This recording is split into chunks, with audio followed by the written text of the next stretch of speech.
Right, this is the Corris Ducket version, brake wagon. This is the kit that you will be building.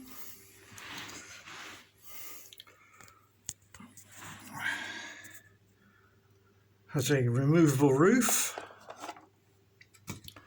a sliding door. I will endeavour to do. There we go. There's a couple of options you can do when you're building this. One of the options is to have a sliding door with no window. Construction inside. Bars on the windows, binny buffers. This particular one has been built using binny wheels, mounted on my own brass axles and running in ball races. As you can see, we have brake detail connecting the brakes to each other and then going up into the cab area. There is a choice of having metal wheels if you so wish, but of course that is an extra cost. Just put him back on the track. And roof back on. One of the options when building this is to slightly change the rear setup. On later models, they did in fact add reinforcing parts, which I will show you, as I have one here, which is the non-ducket version. And you can see the difference. I'll just zoom in. So I'll focus on there. You can see we've just got 2 bars. And then if we come to there, you can see that we've got some extra bars added. Well, that comes as part of the kit. It's up to you whether you add it or not. Other changes between the ducket and non-ducket. The ducket version, if we turn it round, I won't put it on the track because it'll roll off. And then if we take the non-ducket version and turn it round, you can see on the ducket we have an A frame, and in later design they changed it to a V design. Well, I hope you enjoy building the kit, whichever one you decide to do. If there's any problems, then drop me an email. Any broken parts that you don't manage to break during construction, again, take a picture, drop me an email, and I'll send you a replacement in the post. Please enjoy the build, take your time, watch the video of construction all the way through before you attempt to build. There are some changes that took place during the build, a few little problems which were ironed out, which you will not find in your kit that you get from yourself. Thank you. Right, we're going to start with construction of the jig that will support the roof when we come to finish the brake wagon and fit the roof. It's a fairly simple unit to start with. There are some similar items in the kit, so it's important to sort them out. They'll be labelled with the word jig, and you'll have 2 pieces with holes and another 3 with slot, and you'll have 5 long pieces with slots in, with again with the word jig on. So it's fairly obvious how these go together. So put the 2 end ones to one side for the moment, take the ones with the slots, and they literally slot together. If you do the inner ones first, you need to do this on a flat surface, makes it a lot easier. Doesn't matter which way round they go because they're all symmetrical pieces.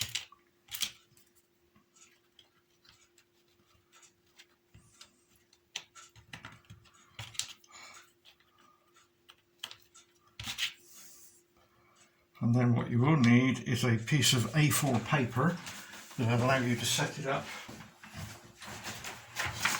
Right, let's set a piece of A4 paper. This is to set it all up at 90 degrees.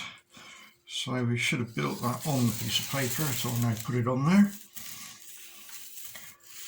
Okay, let's just make sure you can see what I'm doing. Let's move the camera a little bit towards me and the paper a little bit away.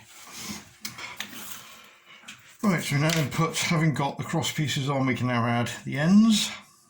Again, bit of pressure, and you'll find that all the holes will line up. And you do the same with the other end.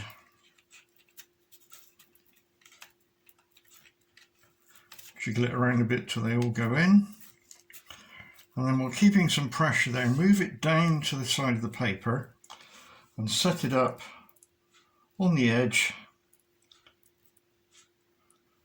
so it's following the edge of the paper. And then we take our super glue. Now we just have to glue that in position. So a little bit just on each end to start with. Just let it run down.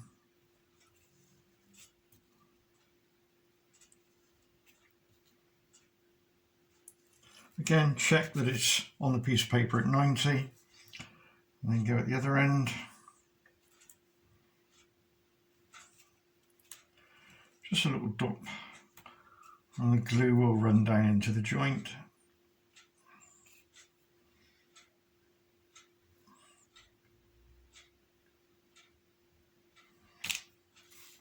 A little bit of pressure. Again, we can still move it around a little bit. Not too crucial. And then we can literally just go down and do the bits in between.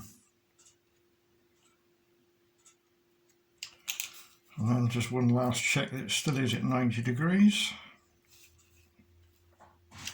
And then carefully put that to one side. And we'll move on to the next section of building the wagon itself. This is construction of the Corris Ducket version. So I've laid out in front of me the parts you'll need. There we go, that's better. Right, it is possible to put this together back to front so that other parts don't fit. So it's important, if you lay it out like I've laid it out here, you shouldn't have any problems. So we're starting at the back. We'll have one piece which is engraved and plain. Then we have two ends which are engraved and plain. They are identical to each other. And we have another side. Now this is similar to some of the other parts. So this one can be recognised by having 3 slots and 2 openings and 2 triangle openings and 2 little cutouts at the top. And the base, now this is not symmetrical, so it's important how we use this. We have 3 lugs, 2 lugs, 2 lugs. This side 3 lugs, but 2 small cutouts. So if you lay it down so that the cutouts are facing yourself, as I've got here, and then the way to assemble this is to take the piece that's large with the engraving on, turn it over, and that slots in to the side that doesn't have the cutouts in. It's important the small cutouts are facing to your left. So then take another, then take an end. Again, make sure the engraving is facing out and slot that in.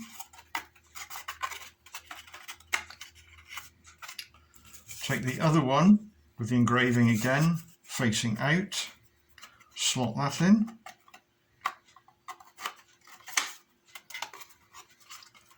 And then while holding that together, you take the part which has got the 3 slots in. Now it's important which way around this goes. This has to go with the diagonal piece facing to the right, and you've got the 2 little slots facing to the left. And that will drop down onto there. And that makes up the box. So you can then put an elastic band around all of that, and that'll help hold it together.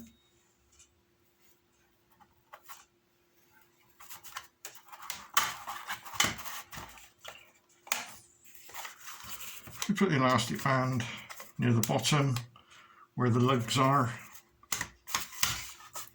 Just move it around.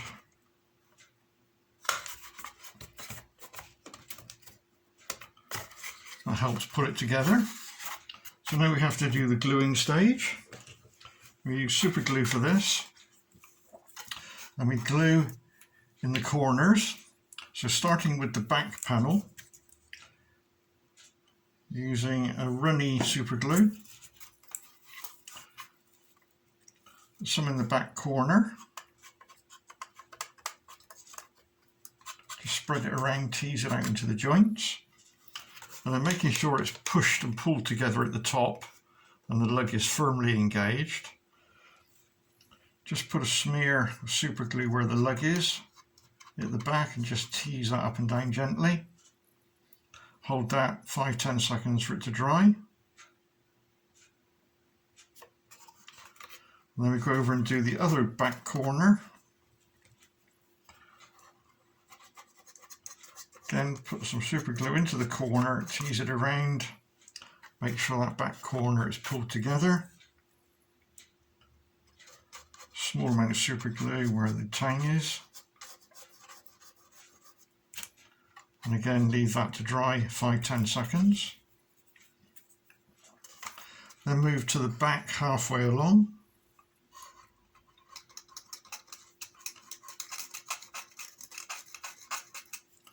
And make sure it's pulled in tight. We'll come to the front bit in a minute.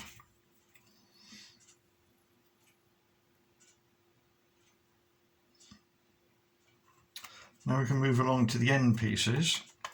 Now with the end pieces, we run some glue where the tang is. So that's the first place to do. Just want a small amount in there.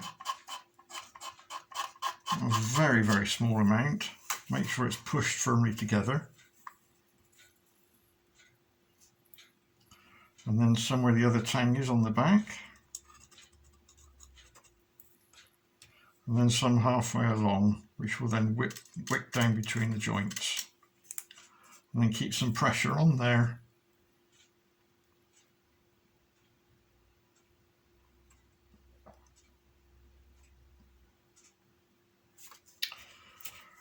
Try not to get any glue in the actual corner at the moment, because we're about to, later on we'll be sliding another piece into there, and it's important it sits on the base and runs up the side as well. So we're now going to add some glue to the other end, exactly the same. So we do it halfway along, and just where the other tang is, in there. Again, tease the glue along, trying not to get it in the corner again, and push in firmly.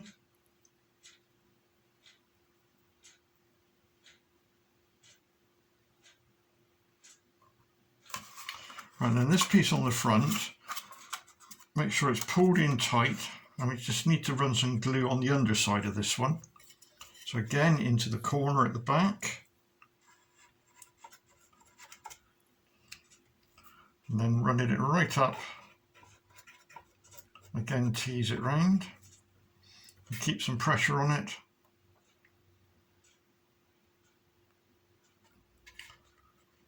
And do the same the other corner.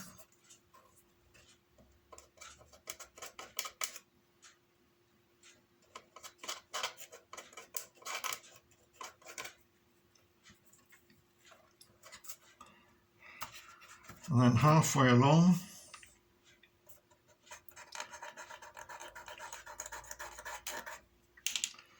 just hold that firmly until the glue dries.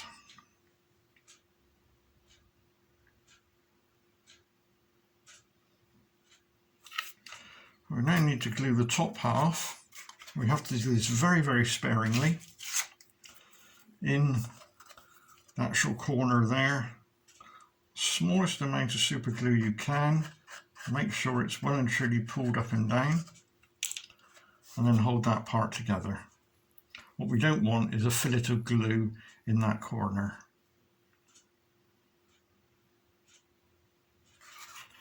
Make sure it's flush on the outside, and do the same for the other end. Again, the smallest amount of glue you can get away with.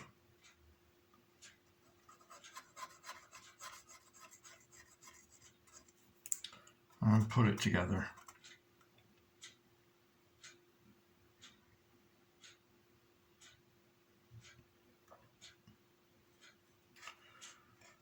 And we'll now move on to the next section.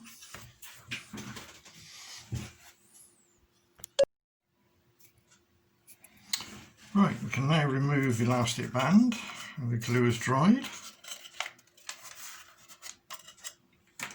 And the next two parts we're going to fit are the ends, or the end overlays, which you can see they are different. I've got a plain one and one with the ducket. Looking at the wagon, we'll do the plain one first. So I'll move them round. So the plain one goes on the end that has the bar on. So if we turn him over and lay the plain one on, we'll do a dummy run first of all. You'll find that it's a smooth finish up the sides and smooth along the bottom and the ends. It should be a perfect fit. If you put it down onto a flat surface and then squeeze in and lift up, that's the position it's going to go in. So to do that, we use a white PVA glue. Right, now to put this glue on, we use it sparingly. And we just dollop it along. Not needed much. This is a non-stress part.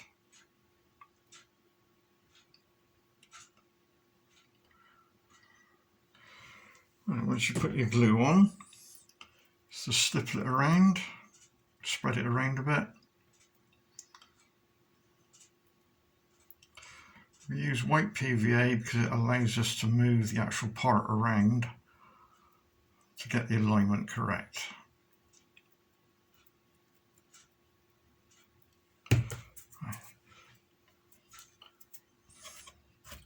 So drop him into roughly the right position, using your fingers down the side and the bottom.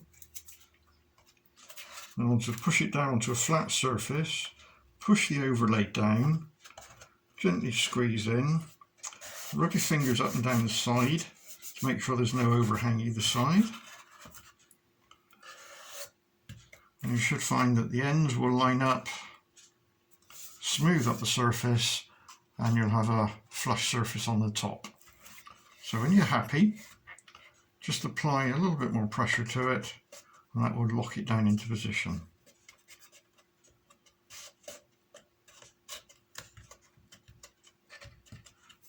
And then you have the task of removing the excess glue.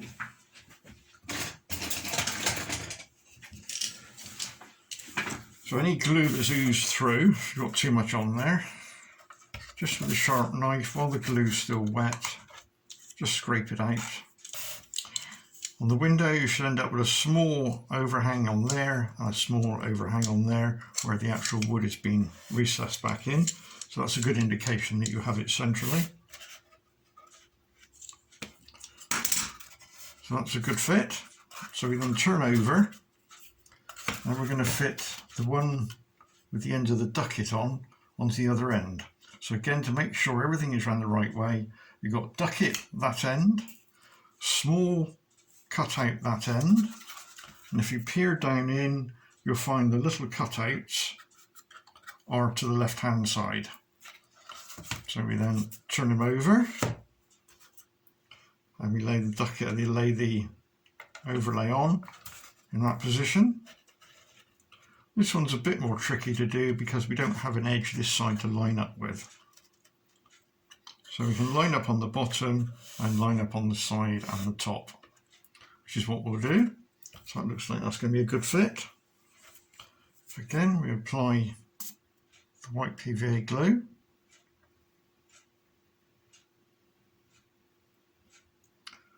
Now bearing in mind that the ducket overhangs, so we don't have to put any glue on the ducket side.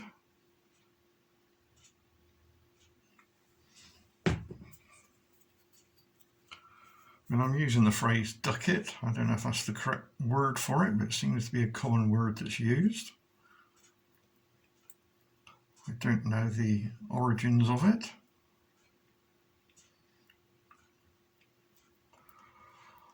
Only those that are into the railway scene will obviously know those reasons.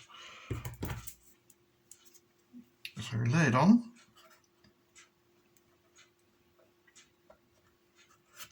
Again, use the same technique, down onto a flat surface, but this time we can only run our fingers up one side, which is this side here. Give it a little bit of pressure. Check the roof or check the top is flush. Push down gently. Make sure we're lined up here, lined up along the bottom. And a good indication on this one is the actual gap on the window. Now I want to move over very, very slightly.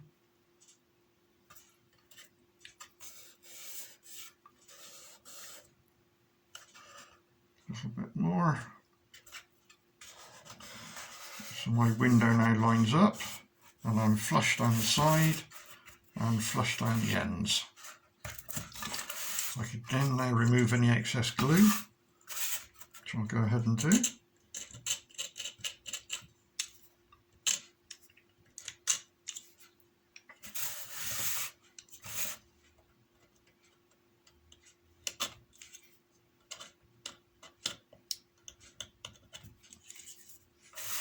It may be that you'll do some painting before fitting these overlays, depending on your colour scheme.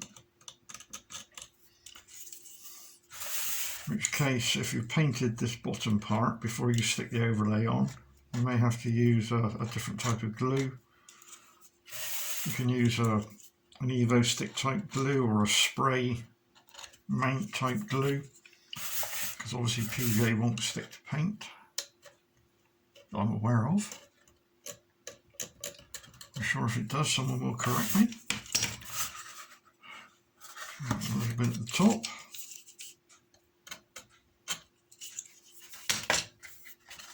So that's that part done.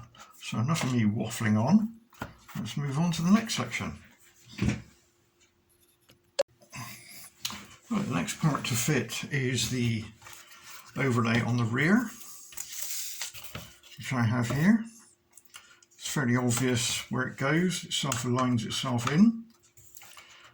As you can see, this is an A shape. The later ones, when they remove the ducket, put a V in. So hopefully I've got this right, and the A shape is in period with the ducket. So let's do a dry run. It's on a flat surface. Runs flat along the bottom. Will be flush up both sides, and you'll notice on the top there's a slight ridge of about 1 millimetre. That's to take into account the curvature of the roof. So we'll glue that one on.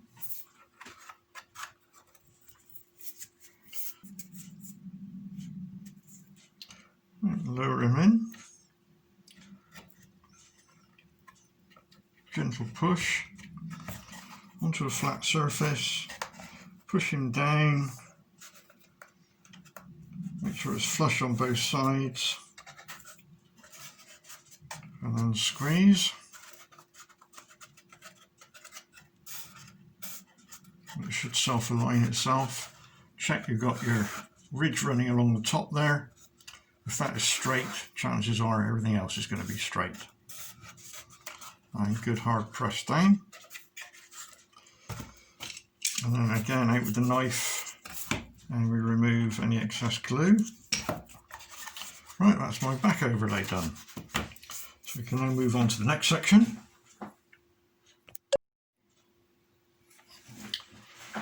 Right, next section is to fit the front overlay, which is this particular shape here. Now it's important on this one, we've got 1, 2, 3, 4, 5 and another 5 holes, and 2 holes there are more visible from that side. We don't want to get any glue into those areas, otherwise it's going to make the next bit after we've done this a little bit more difficult. So again, we'll do a dry run. It's fairly obvious where this one goes. It will self-align itself. As you can see, drops down in. Again, when you put it on a flat surface and stand it up, you'll find that it's flush on that end, flush along the bottom, and you'll have again about a 1 millimetre gap running down the top, and you'll find that those slots there will line up with each other. and it should be a nice smooth or a nice butt finish to the end of the ducket plate there. So we'll just glue that one in. White POVA again. As I say, be careful of the holes. So just try and miss those out if you can.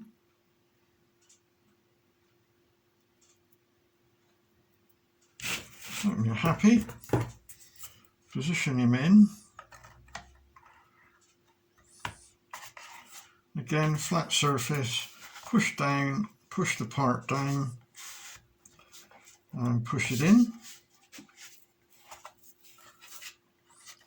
And check you've got a smooth surface there, or flush surface should I say, and flush along the bottom, and it butts up against there, and you've got your 1mm roughly overhang at the top. You're happy with all that pushed down.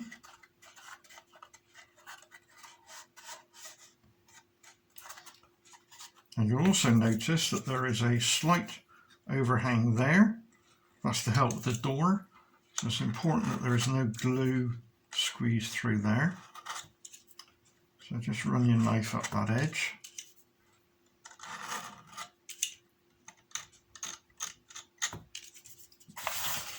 You'll also notice there's a kind of 1mm edge there. So again, run your knife down all the way. So that again becomes the door runner. So we don't want any lumps and bumps on there. And the same applies at the top. Run the knife along, no lumps and bumps. And the end there is a flush end. So gently push that down all the way. And obviously remove any excess glue. And remove any excess glue from the top, although that's not too important.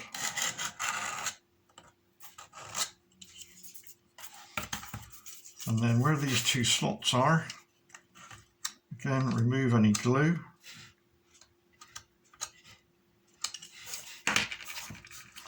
That completes that section. So we can now move on.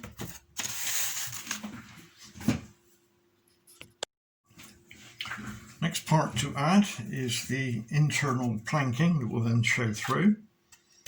So locate this part. Now it's quite fragile because there's only a small piece joining it up, and you'll see it's got two little lugs that stick down. Now those two little lugs, I'll show you where they go. We drop this in and slide it down, so you can see why we didn't want to put any glue in the corners. And as we drop it down, if you can see, there are two holes there, two square holes. That's to allow those two lugs to go in. So we'll do a dummy run first of all. So we slide it down, and the lug should engage. And then to make sure you've got it right, if you then view it from the side, again you'll see you've got another step there of about 1mm. Those slots will line up. You'll have a flush surface where my thumb is there, and you'll have a flush surface where my finger is there. So we'll go ahead and do that. Obviously we need to put glue in a sensible position for this one, because we don't want glue on here, otherwise it'll show through. So what we can do is put just a little bit on the tang, small amount there and a small amount there, and then we can put a small amount along the top,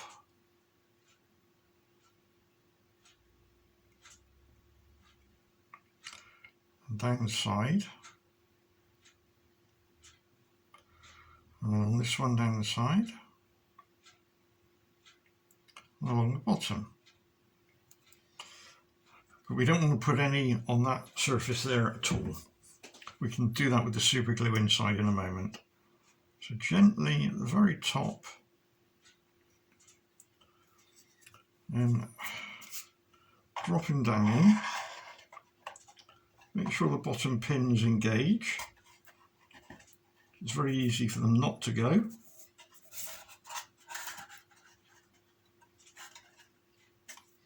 Push down and squeeze in. At the self-align itself. And then double check you've got a smooth surface there, or a flush surface there. You'll have some glue showing on the top. Run your knife along and remove that.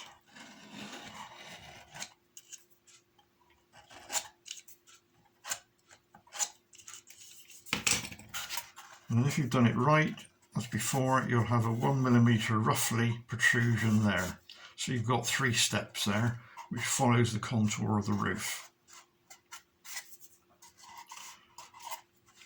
So we can now add a little bit of super glue on the inside, because we didn't glue this edge. So I'll just get my glue ready.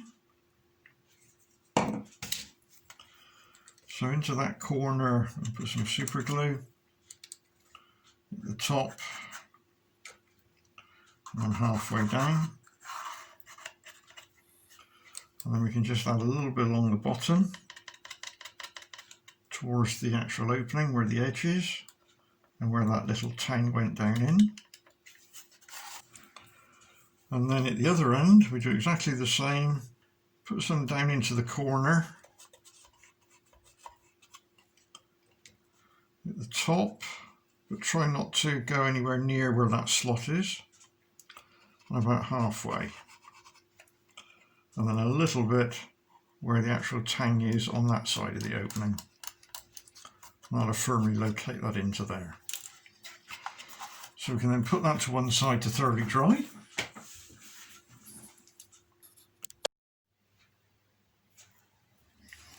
Now, the next stage we're going to do is to fit the ends for the duckets. Which there are a number of parts, so I'll just zoom out so we'll take each part as it comes. So you've got your basic chassis there. The first thing we're going to do is to put an overlay or an underlay on the inside of that one, which is going to support the actual planking that goes on there. So for that you need to locate this particular part. There are 2 similar parts. This is the other one with a cutout in. You don't want the cutout one, you want the one you have here.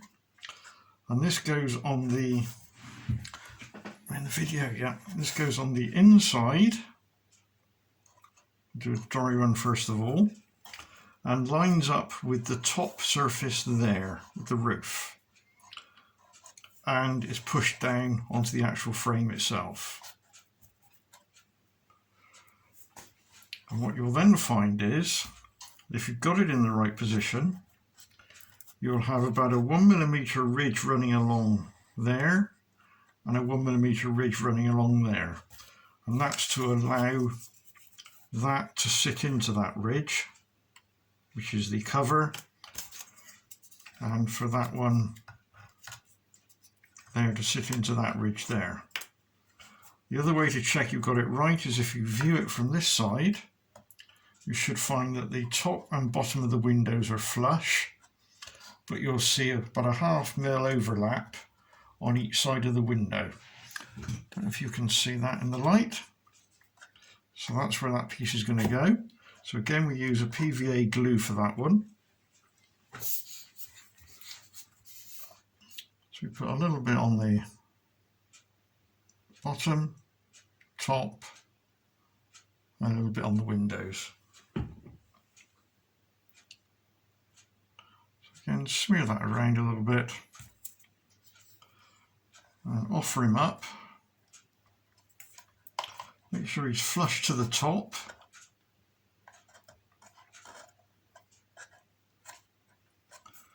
And you can check this by again looking in and making sure the actual window area is flush at the bottom and the top, and that you have a little bit of overhang. Where are we? There we go. A little bit of overhang either side of the window. So happy with that, push it firmly into position. And then tidy it up. Got a bit of glue showing through on the window. Just run a knife up and remove it. Put it on both sides. So now we can move on to the other end of the window. or Ducket, which is a little bit more tricky. So again, we have two parts. We have this part, which is in 2mm, which is quite thick. That 2mm thick. The other end of the Ducket, that goes into, and it has a cutout and a tang at that end. It's fairly obvious where that goes. That locates into that position there and is at 90 degrees upright. So we use a white PVA glue to put that one in. So we may have to move it a little bit when we come to fit some of the other parts. So to do that, just run a little bit on the bottom. Hardly any is needed. And just stipple that a little bit. And then offer that in and push it down firmly. By putting glue on the bottom, you shouldn't have any glue coming out through the sides there. So then we have to put our insert on, which is this particular one with the cutout. Exactly the same as we did on this side, we do on this side. So we do a dummy run again, drop him down in, and you should flush at that end. And if we've got it right, check for the window that we're showing each side, and we should have a gap along the top and down there, or a gap, a ridge. So that looks like that's in the right position. So we can take him out and we do exactly the same again. A bit of glue each end.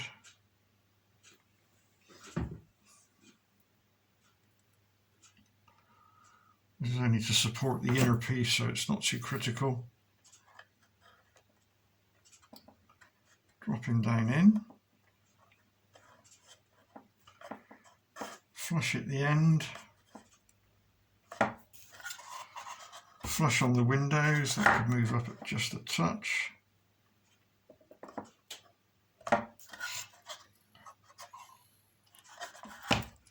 And then while we can still move this one, we temporarily lay this part on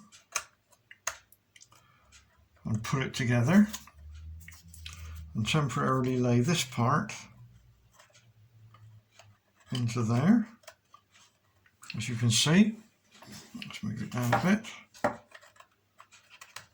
and just pull it all together. Now the end part of the Ducket can't move, but this one can, so it's important that everything is squared up. So just pull in tight, and that'll be a nice flush finish. Don't glue that yet. And once you're happy that's not going to move, is to gently remove the two covers, and then with some super glue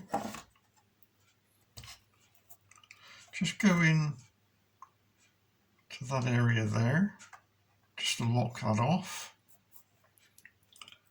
and then down this end, yeah, you can see just there where the underlay overlay, it all joins together into that corner. Don't get any glue into that area though, because we've got to stick a piece on there. Right, once the super glue is dry, we can then add the lower part of the Ducket, which is this part here. Again, as usual, with dirty and a clean, so we need to put, so we can see the clean, so we do a trial fit first of all. And that will position itself, line up on the bottom of the Ducket. And there's a line also inscribed, I'll turn it around so the light can see it. There we go, and so that we can actually have a line scribed to line it all up on. So once you've got them in the right position, These lined up. And what you can do, of course, is to lay the knife along the bottom and just pull it up into it.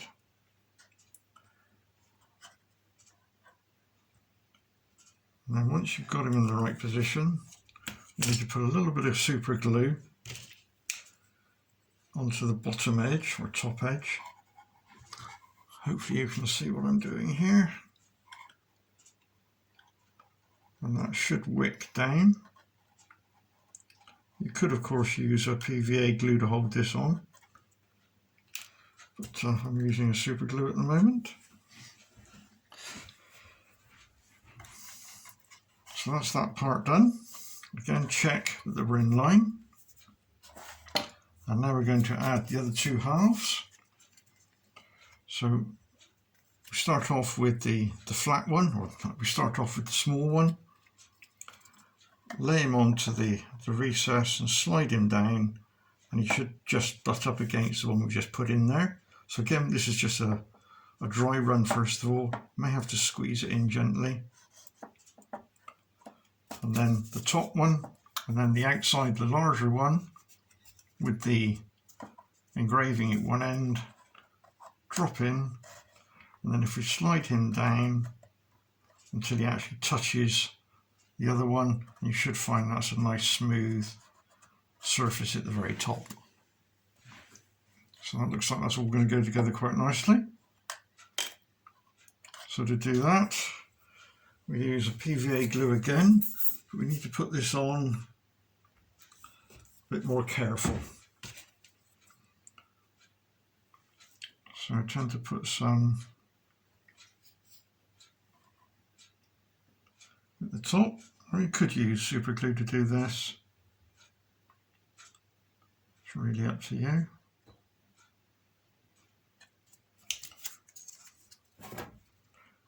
And then lower him on, push him down until he touches the one underneath, and squeeze in and remove any excess white PVA glue, damp finger, whatever. Make sure it's pushed firmly down and touching the first piece you put on.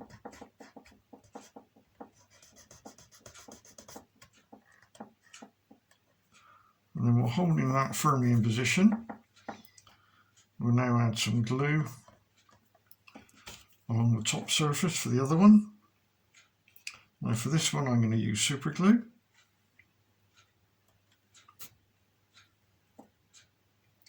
So you only get one chance at this. So I would advise you to use white PVA. Because once this is in, you can't slide it. So again, engraving towards the top. Put him in, push him down firmly. So you've got a nice joint there, and it should be flush at the top. Again, keep it squeezed together. If for any reason it's not flush at the top, and this stands proud of this curve here, then just a light rub with some sandpaper. That's important because the roof will come down over there.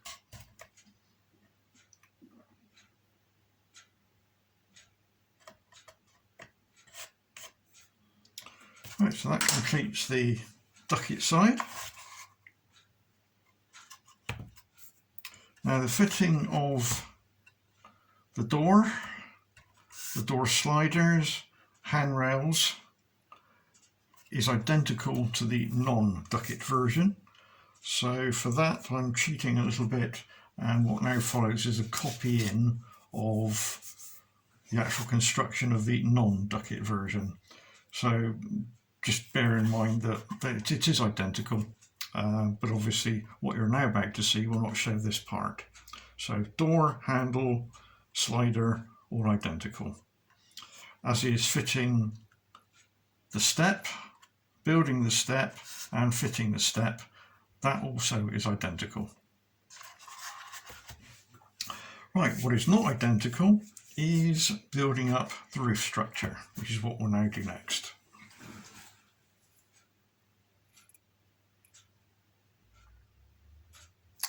What we'll now do next is to build up the roof structure. Right, so the roof consists of quite a few parts. So I'll just bring in.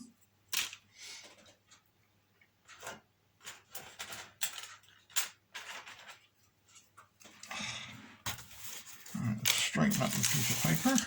I'll put the wagon to one side for the moment. So we have 1, 2, 3 ribs or straight pieces, and then we have, you see that? Yeah, that's right. One facing that way, as you can see, and it's got the word door written on it. We have another one which is identical, except this one's got holes in it, that one's got slots in it. Then we have another one with slots in, another one with slots, one with holes, one with slots. So if we look, we have 1, 2, 3, 4, 5, 6. So we should have 6 of these. So we have 1, 2, 3, 4, 5, 6. Right, now the way they go in, and you'll need a bit of sellotape to help with this. So if you start off by taking the first one with the kick in it and the holes, and then find the other one that's got the holes in it that doesn't have a kick in it. So we'll put those in first. So take this one, we'll do a dry run first of all. Now that will slot in on the end there, as you can see. And obviously it can fall over, and you have to do it with the word door facing the door. So we have the overhang there. Then you take the other one with the holes in it, and again, bearing in mind where the word door is written. So that goes at that end. But we need to fit those in with a piece of sellotape, which we'll do. The best way I found of doing it is because we need to gain access to the sellotape afterwards, that we need to put it over there, then we can gain access through the door. So on the one that's got the overhang, the word door, on this side, what I tend to do is just put a piece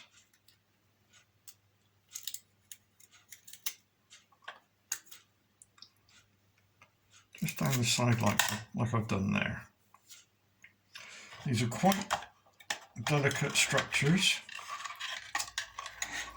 You'll find that there's a cut and a cut, or an engrave and a grave. That's so we can break these off afterwards. So having done that, we load him in. Make sure he's sat on the floor and pushed up against the back, and just rub the tape down. So that holds that in position. And then we do exactly the same with another piece of tape. I'll just cut.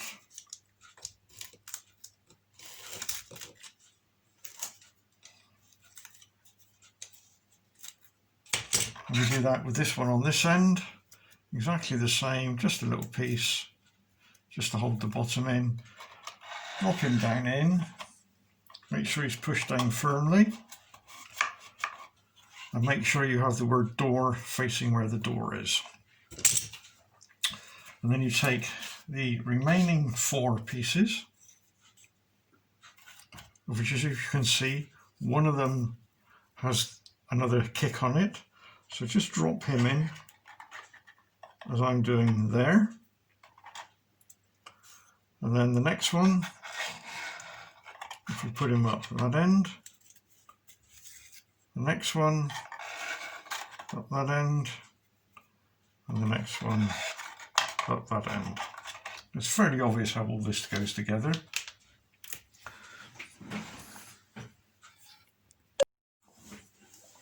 If we take our first strip with 2 cutouts, now we start off by loading into the middle top hole, and then slide along the one that's got the cutout in, and that will engage underneath there. and slide the next one along. Keep going along, because these are quite close together, this pair on the end. Then slide the next one along.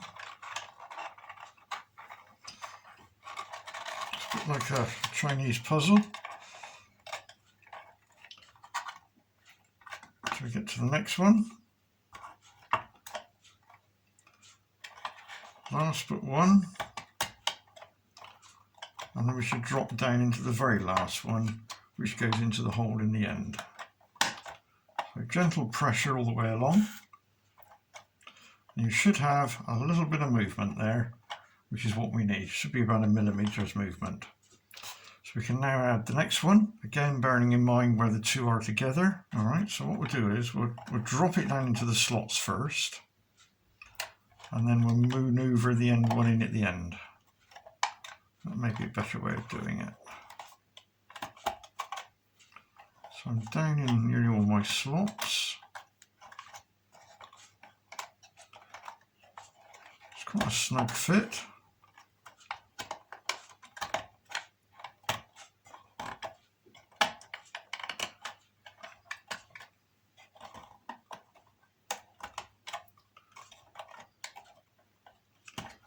Just to keep popping some of them in that pop out.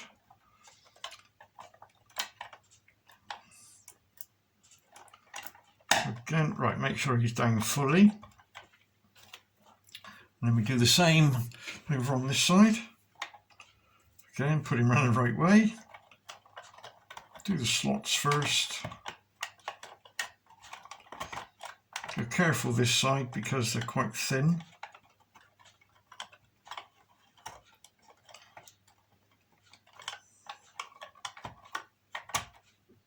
And it should drop down just below the curvy ones. Right, and that's dropped in quite nicely. And we have our little bit of movement. So again, firmly down, smooth surface on them all. We now have to glue that in position. But we don't glue it to the bodywork, we just glue it to itself. So keep a bit of pressure at this end, in that direction and down, and we're just going to put a little bit of super glue into each of those joints.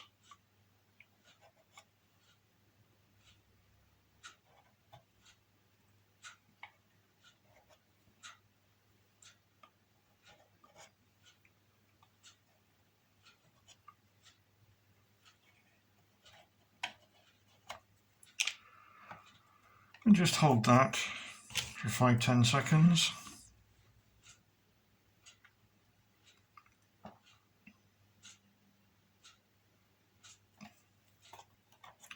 And we'll turn it round. We do exactly the same the other end now. Keeping some pressure in and down. So that's that way and that way. A little bit of super glue into the joints.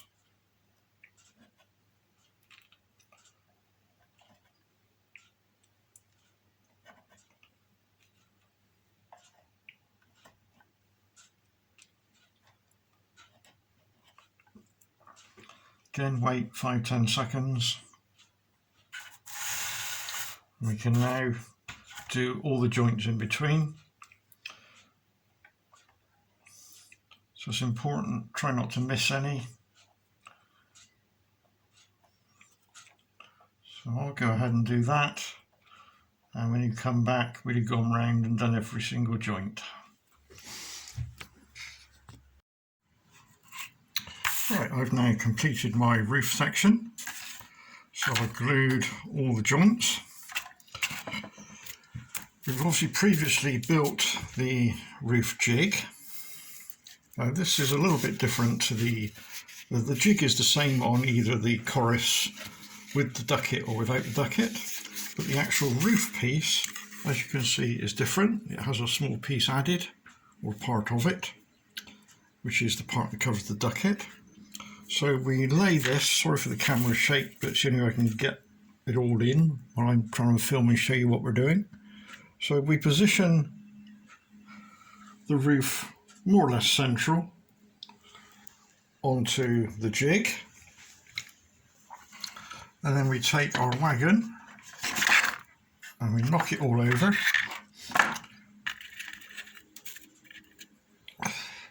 We take our wagon and we turn him upside down and we position him onto the roof.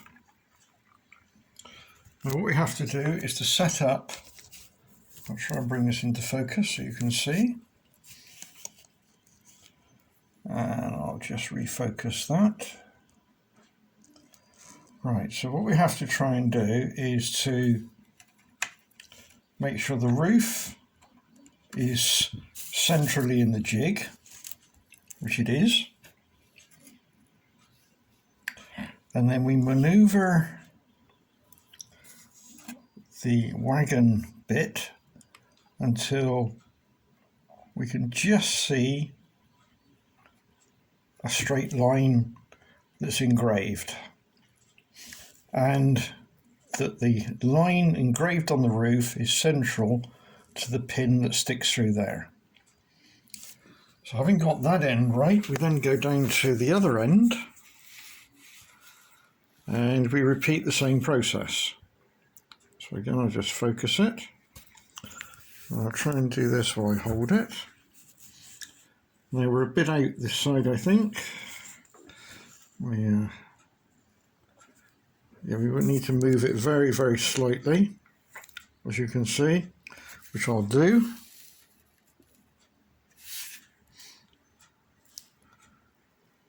And we're in line with the line.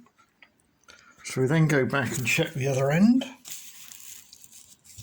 Where are we? There we go. Now, as soon as we're happy with all of that, we then apply some weights to the top, which I'll just go ahead and do. Right, as you can see, I've added a tin of beans, and if we look at the bend down the end, you can see it's started to flex it down. I can just, as you can see, just add a little bit more. So we need to add quite a heavy weight to this. In my case, I add a very large toolbox, which I will now go and add, and then you can see that it's really pushing it down. Right, as you can see, I've added a very large toolbox. And if we come round and we focus in, you can see now that it's really pushed it down. But as you can see, I've made a classic mistake and I've fitted it round the wrong way. So make sure you haven't done that. As you can see, the actual part that sticks out is on the wrong side, so we'll have to redo that. Right, I've now corrected it. I think it's only fair you should see that I do make mistakes. You can now see that we now have the correct way orientation so that it lines up with the part of the roof that protrudes out. And we are lined up down the middle, and we're lined up down the middle. So we can now start to add our glue. Again, I use a super glue here, and I'll try and do this so that you can see what I'm doing. So we tend to put the glue into the corner there, and then at the end, so it soaks down in, and on the other corner, remember this is the underside, so this isn't seen. And then we work our way along on each of the ribs, putting a bit each side.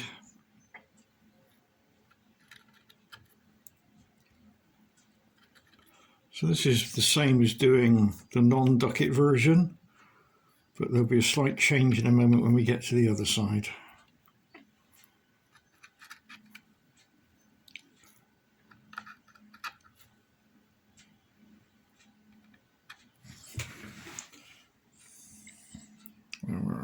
and down the end.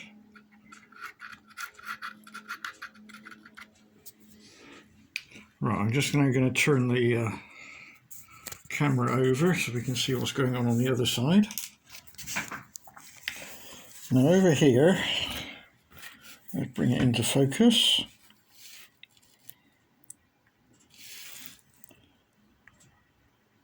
Right, you'll see that the isn't quite touching the former. So what you'll have to do is just a little bit of pressure with your finger on there when you run the super glue in on the very end.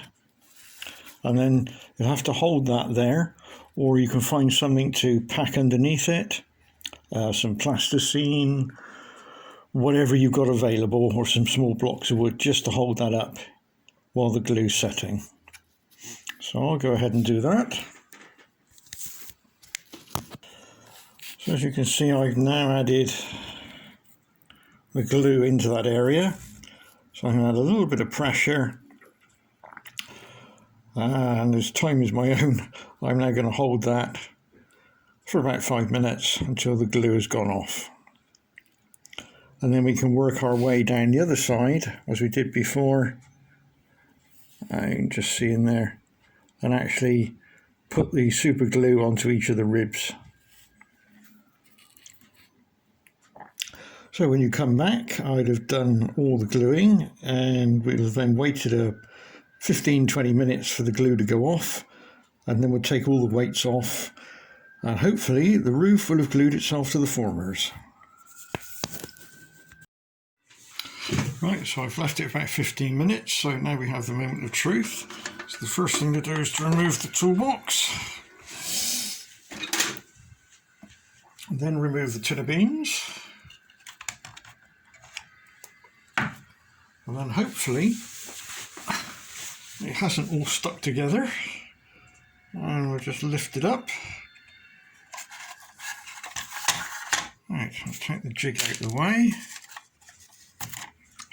and right, that's looking promising. So the next stage to do is to go in with a knife or a steel rule and to remove the bits of tape, which I'll go ahead and do.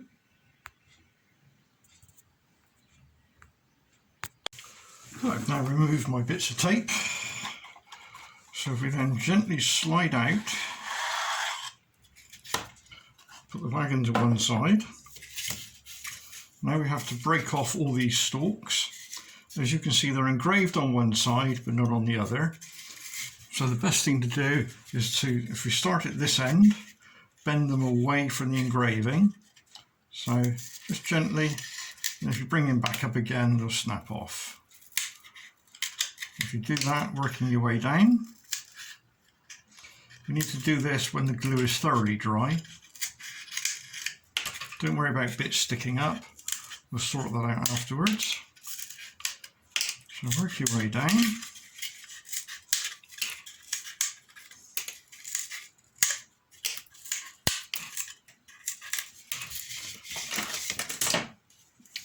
And then obviously we've got lots of bits sticking up, so just with a pair of tin snips or pin snips, wire snips, just clean all that up.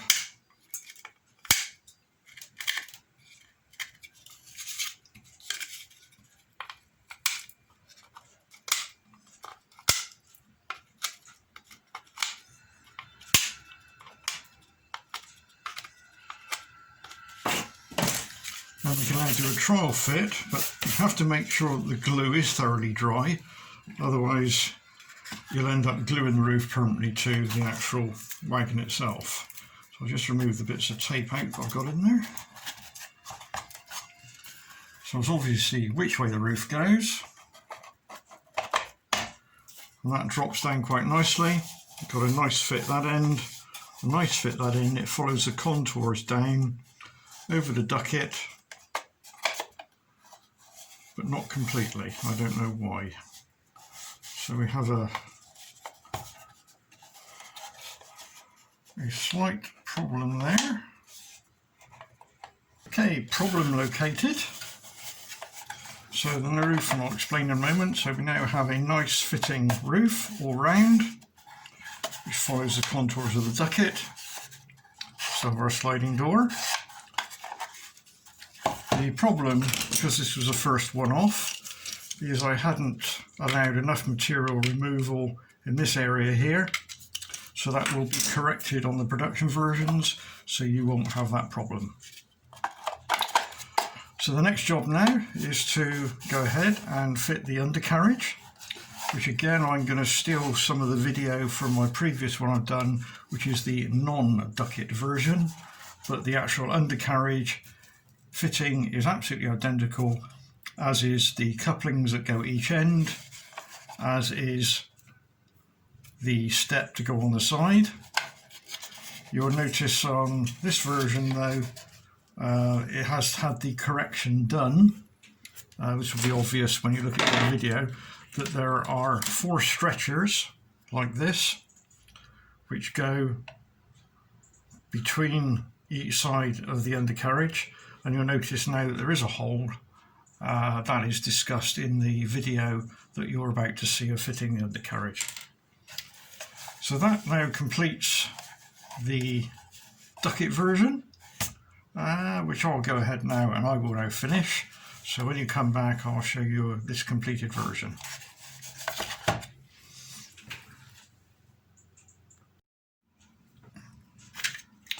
Right, so having completed the roof and you've trimmed off the parts, the next bit you need to do is to reinforce the roof. And to reinforce the roof, we add glue into each of the corners.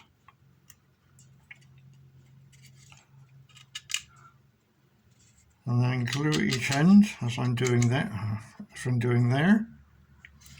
So that's into each corner. And then halfway along. And do that all the way along. Which I will now go ahead and do.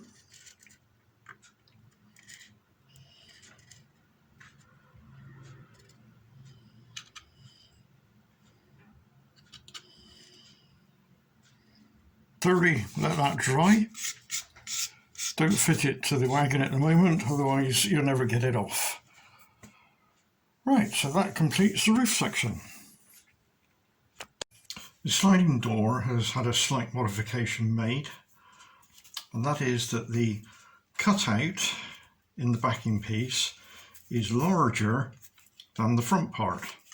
This will allow that when they're glued together, like that, on the back is a slight recess all the way around. This will allow you to put in some acetate sheet, 1 millimetre thick, to give you glazing, then allow the door still to slide because it will be flush at the back. Now the door changed during its life, and it's up to you which door you fit. I supply you with 2 types, which I'm just sorting out now. So we have 2 doors, 2 types of sliding door. We've got one with a window and one without. So those are fairly obvious. Now these have got a clean side and a dirty side. Obviously the one with the window goes on to like that, and the one without, so the actual diagonal holes would line up. So what you end up with is a sliding door with no windows, or a sliding door with a window. So the next job we have to do is to actually glue this part onto there. So I'll go ahead and do that. Again, very, very small amount. And, well, this is a bit more finicky because this is only 1 millimetre thick. So it's just possible to break this part. If you do, drop me an email and I'll get one off to you. If you can just send me a picture of the bit that you've broken. Right, so we drop him on, and then if we push down onto a flat surface all the way around,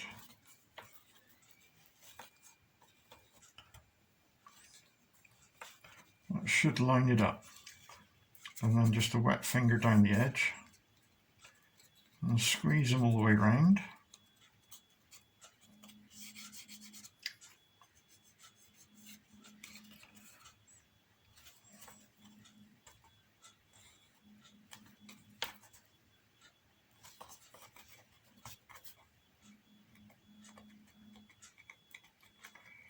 Obviously try and make sure that it is straight and doesn't look like a banana. You may have to just help it a little bit. When you've got it all lined up all the way around, flat surface, and then push down.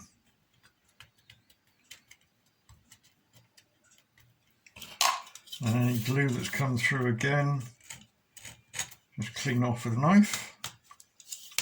So while that one's drying, we'll do the other one. Again, this one's easy to get the wrong way round. You need to do it so the actual holes line up.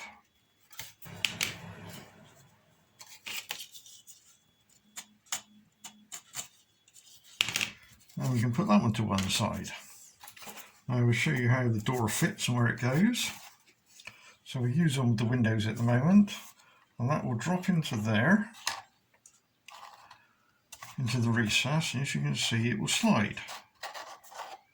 Now if it's a bit tight, then what you're going to have to do, excuse me, is the top and bottom surfaces, just gently sand it, just take any high spots off, maybe a bit of glue come through. The wood may have moved a little bit, although it should all move together.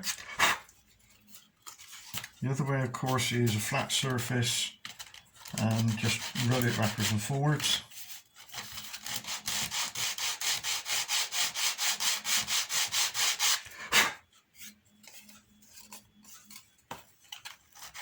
Choice is yours how you do it.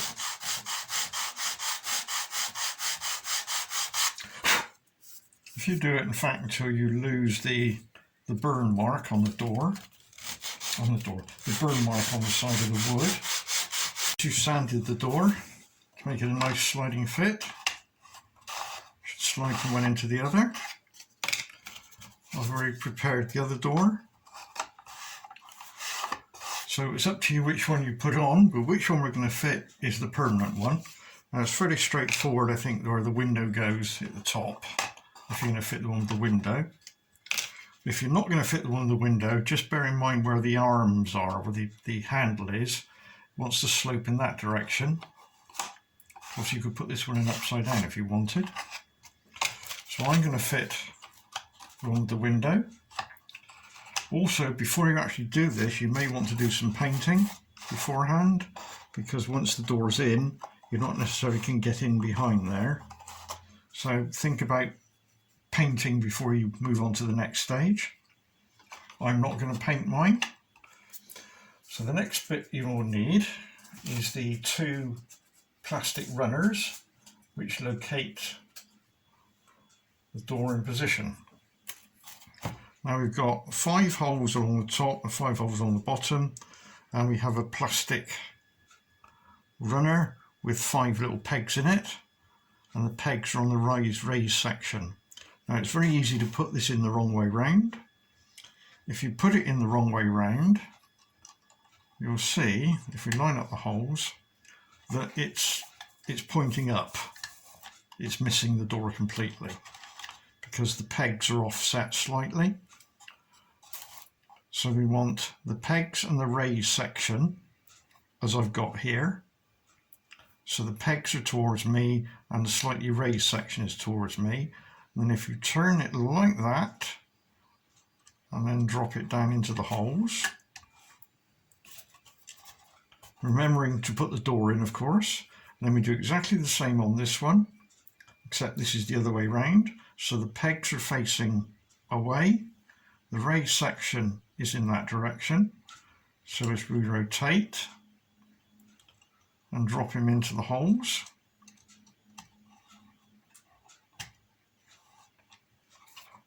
and that will locate and hold the door in position. Now to put these in, we have to use super glue to do this. So we'll deal with the top one first of all. So bearing in mind, take it out, get your super glue ready. You're going to go really, really careful here because it's very easy to get the glue to run and lock the door in position. So we tend to put, if you put the door in that position, and then a little bit of glue or super glue into those two holes and that hole there. And then for these, you want to put it near the top of each hole, as I've done there. So turn them over as we had it before, into the hole, find the first one first,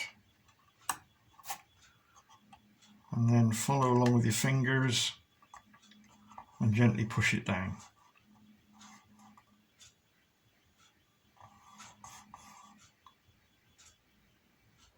Just hold that for 5–10 seconds.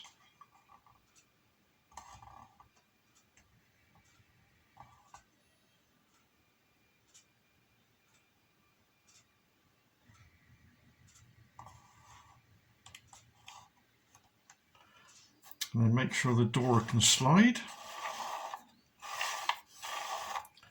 And we can repeat that process for this one down this end now. So again, undo him. Again, put the door about halfway along. So you can glue into that hole, that hole, that hole, and on the edge of that one, and on the edge of that one. In with the pin, just follow it along with your finger and hold them in position.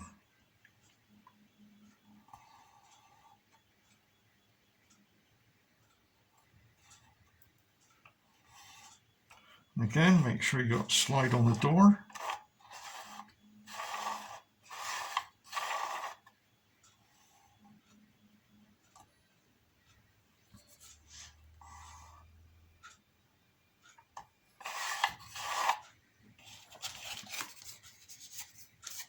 So you've now got a spare door, either one with a window or one without, depending on which one you fit it.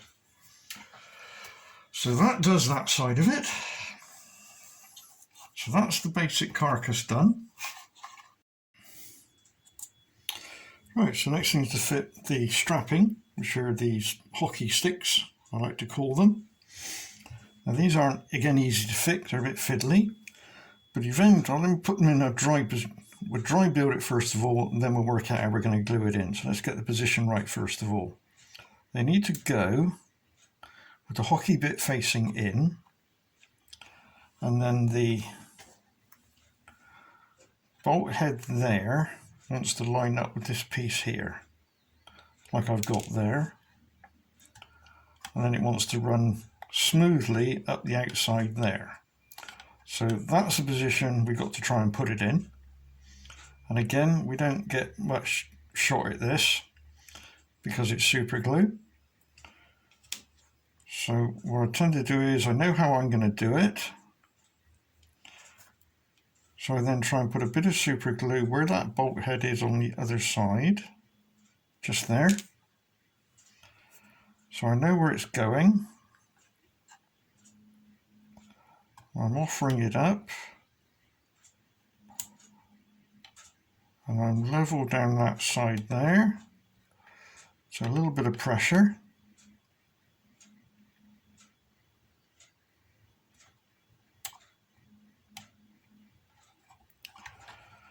And then we're going to add a little bit of super glue just to the top there so that it runs down.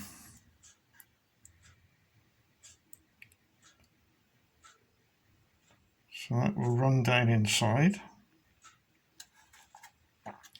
I'm going to do the same on that end from the, where are we, there we go, from the underneath. Just a touch, and that will wick down in. So we're now going to do that on the other side. You'll see that there's a very small little line added there. That line is to position the lamp bracket. Now the lamp bracket, alright, there we go, so that's your lamp bracket, and that wants to go in relation to that little mark. The mark wants to go through the two bolts, if that makes sense. So it wants to go halfway between the two joins of the wood,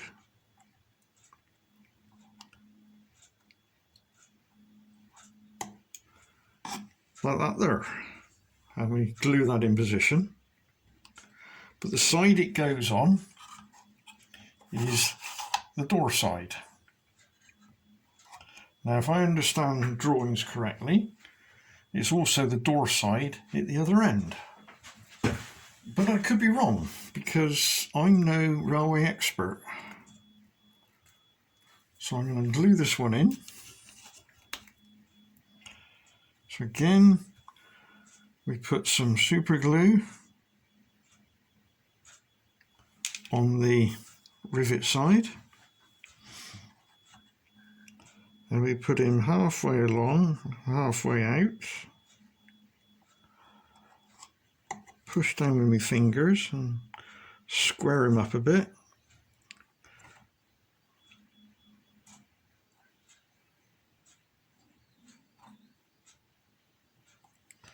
Well, I'm not saying these are perfect. And there you have, where are we? A lamp bracket.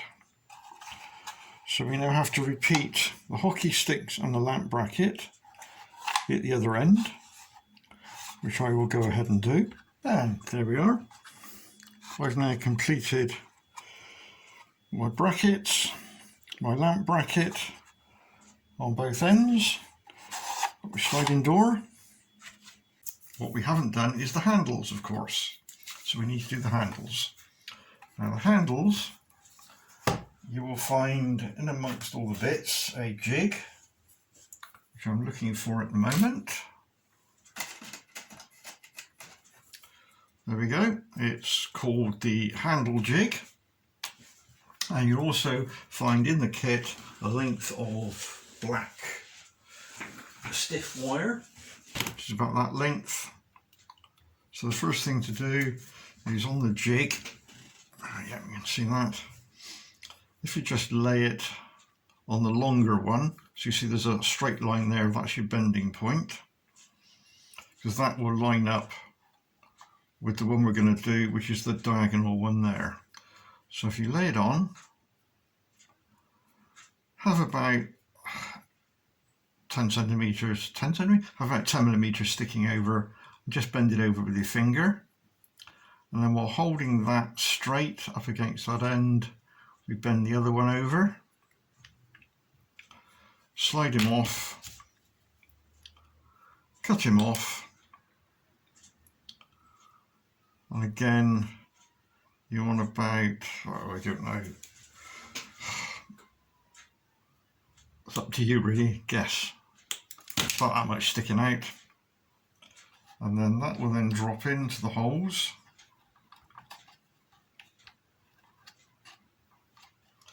Now you don't want to push it all the way through, because if you do, this particular one will hit the other side of there. So you've got about 2 millimeters to move it through.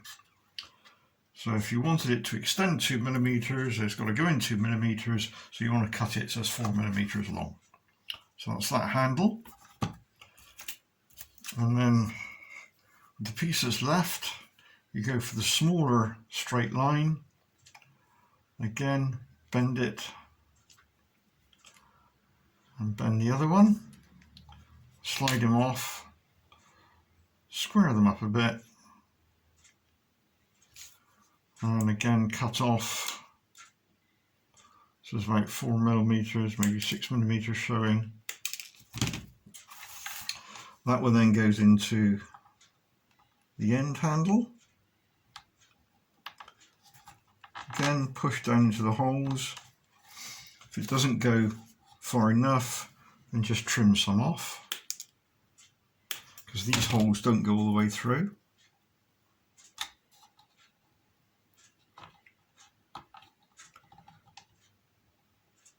And if you're happy with the size, how far it sticks out. Make sure you can still slide it. We then have to glue these in position. And I find it's best to do again with super glue. Just a small amount on the end of a stick. And if you just touch where the handle is, that will wick down into the hole. I'd advise doing this with the door halfway so that if any glue goes through it doesn't end sticking itself in. And do the same with the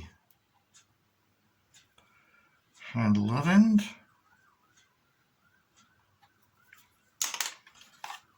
And there we have it. So the next section we now move on to is the undercarriage, or the frames or the wheels. So that's the next part we will do, which is quite an involved, finicky type of job. And I found the best way to do it is, as you know, we built before the roof jig. So if you lay the roof jig down and then lay the wagon into the roof jig, it gives you a nice solid area to work on. Otherwise it's on the go the whole time, like a cradle. But dropping it into the jig gives you a good working surface. Right, so we'll now get all the parts out. Right, wheels. When you're doing the undercarriage, if you've chosen the option of having metal wheels, then there's a slightly different way of assembling the undercarriage frames due to the wheels being slightly larger in diameter. So for metal wheels, the process is, after you've done the bearings, is to take number 4, number 5, put that on the back, 6A, put that on the back. Hold that there, then do exactly the same on this one. You take number 4, number 5,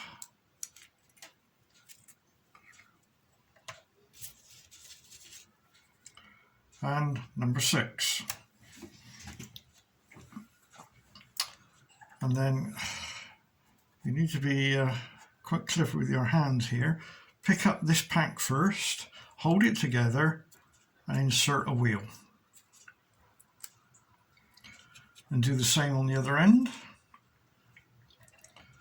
And then using this pack, drop him on top. And then together you've got to bring it down and lower it as one piece into the frame. It is possible, just not easy. You have to manoeuvre it around a little bit, but it will go.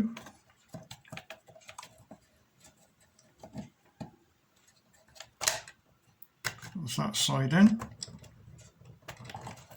and that side in. And then manoeuvre it backwards and forwards until the slots drop into the base. So that's 4, 5 and 6 in. Right, I've laid out all the parts for the undercarriage. Now there's 2 of everything. So there's 2 of number 1, number 2, number 3, number 4, number 5. There's 2 of number 6, but it's 6 and 6A because there's a left and right handed one. There's 2 of 7, 2 of 8, 2 of 8A. Now 8A is a thin material, 1mm, where everything else is 2. And then you've got a 9A and a 9. Again, they are similar, but they're handed. One's left and one's right. Pair of wheels and 4 ball races and 4 spreader plates. So we'll start off by putting the wheels to one side, and if you select the 2 pieces that have the word ball race written on them, so you take the one with ball race, and the ball races go in from the back, as you can see I've done there. So then turn him over, so the ball race goes in from the dirty side. Okay, and then because the ball race protrudes slightly and we have to glue it in, what you then need to do is to pick up position piece number 3, and again, dirty side, drop him on, and then that will allow the ball races to not poke all the way through. So you can then put that one down. So then we do the same with the other number 4. So 4 with ball race written on, turn over, drop the ball races in, and pick up number 3, dirty side to dirty like that, and again they will drop in. So what we're now going to do is we're now going to glue in the ball races to those 2 pieces. And we do that with super glue. So again, get your super glue ready. And what we're going to do is we're just going to run some super glue around the top edge there, around the flange, and that will then soak down in between the bearing and the wood. So the object is to glue the bearing into the wood and not glue the 2 pieces of wood together, not yet.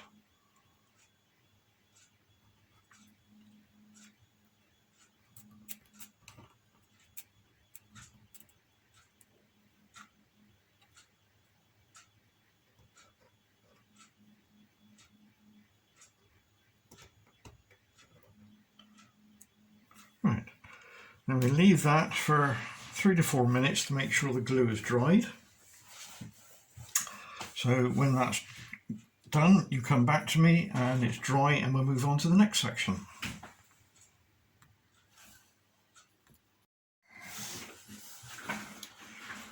Right, so that's the glue gone off now, so now we can take them apart. So we lift off that part with the word ball race on. We do the same with the other one. Now what we're going to do is we're going to add just a bit more super glue around the edge that we couldn't get to before. So it's just to run a small fillet of super glue between the flange and the wood.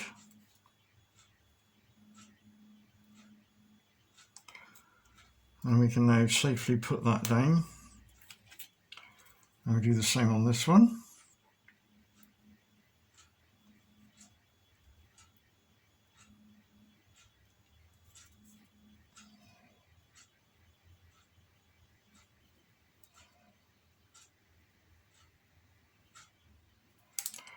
Oops, and we can put that one down. Now while we're waiting for that glue to dry, we can move on to the next section, and that's to fit the axle box covers. So you need to find 4 little discs which look like, there we go, look like that, with engraving in the middle of them. And you need to find part number 1, which doesn't have a hole right through, but it's got an engraving on it. So that's part number 1. And what we're going to do is we're going to glue the cover over that circle. So the circle is engraved just to give you a visual guide where to put it. And to do that, let's just put that in a position where you can see what I'm going to do.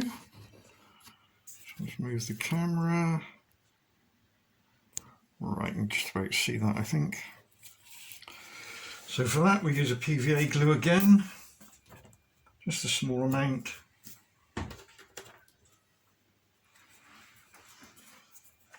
We put just a small dot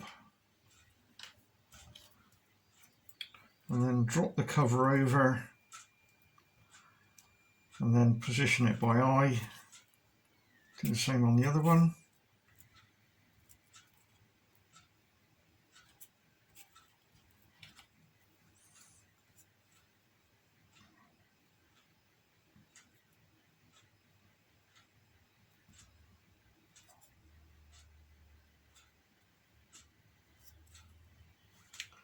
Put that to one side and do the same with the other number 1. Right, so now we can move on to the next section. Zoom back out. Oh, let's sort of zoom in. I think we'll zoom out, that's better. Right, so this is where it's going to get tricky because I've got everything laid out. So what I think I'll do is I'll move what I've got here out the way so you can actually see what we're about to do. So I will drag my piece of paper, keep them laid out, and then we'll bring in our wagon. Now then,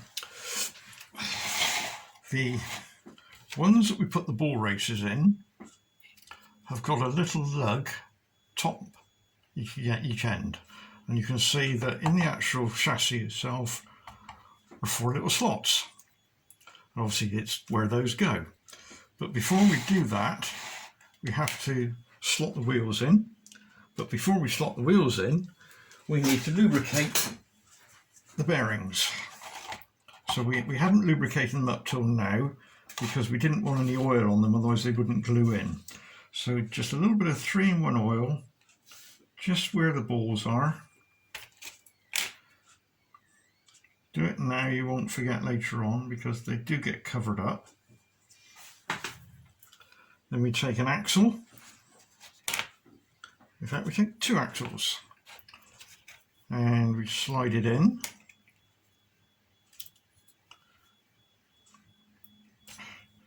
And slide the other one in. This is done with the flange facing in.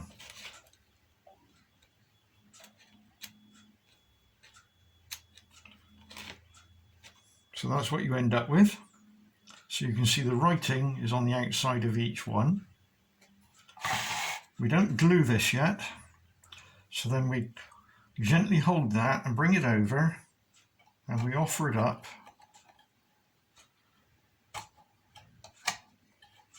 And then manoeuvre it until it slots into the slots while trying to keep the wheels engaged.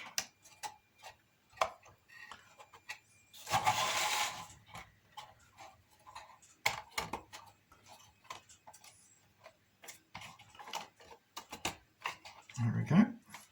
And you'll find that the wheels will rotate and there should be a bit of a play sideways. So that's the first stage in. Now you notice they were numbered number 4. Now the way the numbering system works, it goes 4, 3, 2, 1. So we go 1, 2, 3, 4, 5, 6, 7, 8, 9. And then going from the other side, it then goes 9, 8, 7, 6, and so on. Right, so our next stage to put in is, because we're going in, is number 5. So if you pick up number 5, and it's important the numbers always face outwards. Now these is not the easiest thing to do this, so it's slide it in and then rotate it and keep it at an angle, get it under the flange. You may need a knife to help you here.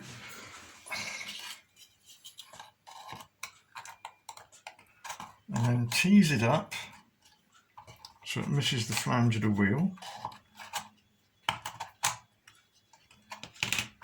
until it's snug against number 4. So we do that with the other one. Again, number on the outside. Well, there are other ways of doing this, but this is the way I found the easiest to do it.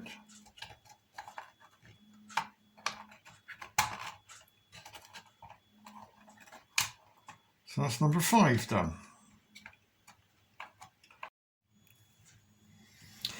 Right, so the next section, next bit, we've done 4, we've done 5, so the next one to go in is 6. Now if you've got your wagon, like I've got it here,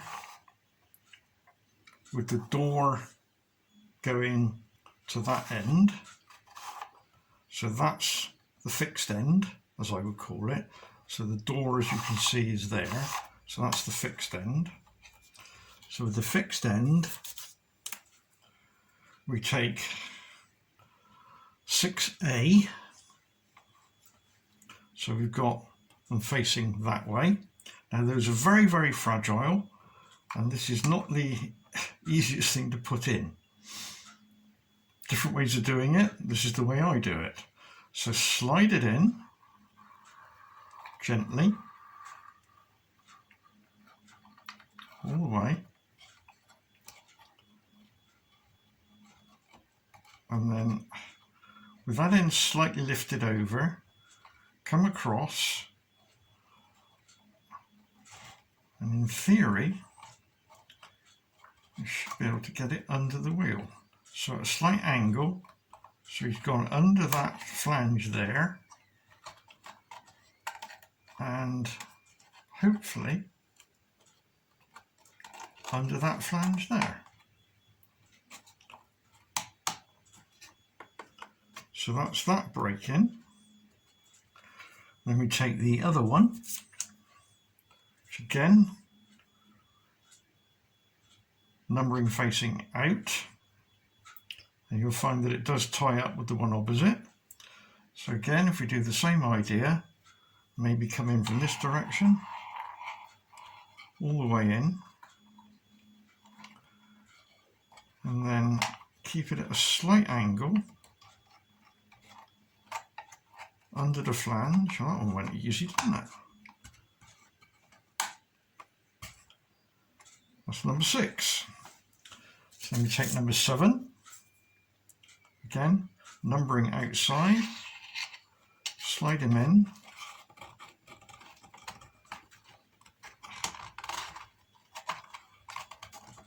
and up against one with the brake gear on. And do the same for this side.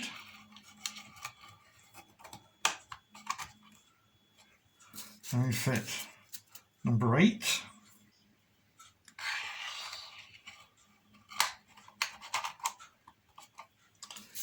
On number 8.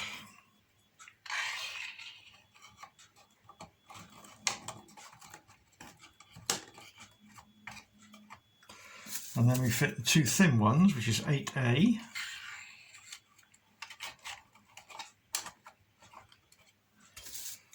And again 8A.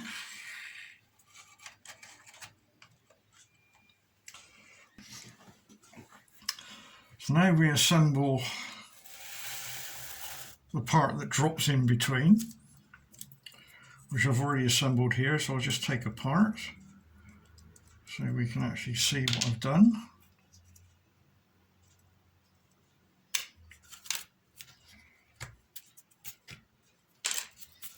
Right, so for the other part you need 9 and 9A, and you'll see they've got kicks in, or slots in them, which will allow it to drop down over the axle. But we have to build this up first and then drop it down inside. Now, due to tolerances in wood thickness, this dimension inside here, which I'll point out, there to there, may change. And that's taken care of by the spacers we're about to use. I'll build, you can see me build this up first of all. So if you take all the ones with number 1 on first of all, of which there's 4 of them. There we go, 4 with number 1. Drop those in to the dirty side. Doesn't matter which way around they go, but use all number 1 to start with.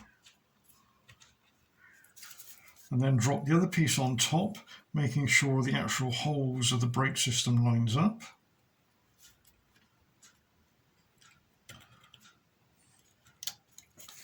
This is one of the more finicky jobs. And then roll him over and just grip him in the middle, and that has to drop into there, making sure that where the brake lines are join up with the brakes there, in which case I'm the wrong way round and I should be that way round. As you can now see, hole, hole, hole, hole, and that's the ones that go down into the compartment. Now then, Next thing we have to work out, apart from bits dropping out of course, just drop him back in. I'll come back to that in a minute, it's not important. We have to see the gap and that gap there. So this is really tricky to do. Just see what sort of fit you've got. If it's tight, in which case it is in my case, then we know that number 1, which is the one we're using here, is too long. Number 2, which I have here, which I'll just bring in, the ones that are labelled number 2 are 0.5 millimetre less in length. So we can try number 2. So again, remove number 1 and drop in number 2.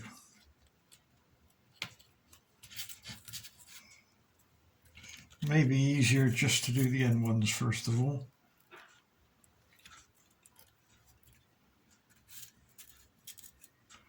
And then with number 2 in there, again, see what the fit's like.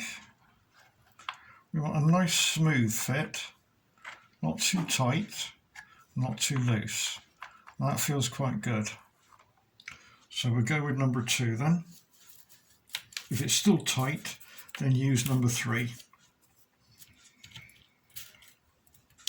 So we'll fit number 2.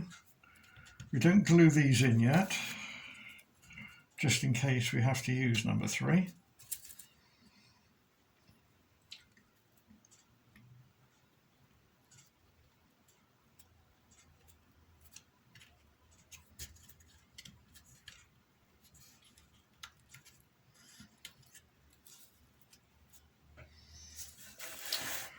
Right, so now fitting this is identical to fitting it with the plastic wheels.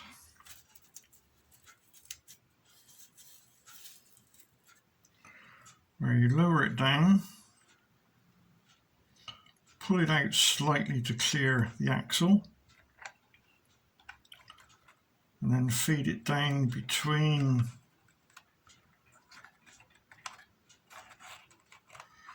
the bars you put in before.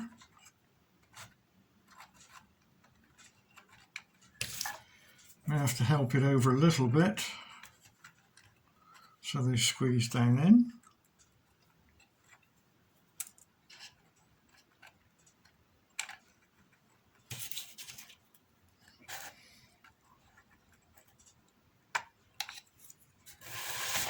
I'll turn my around so I can't see what I'm doing. That's better. Right, my spreader bar has dropped out slightly.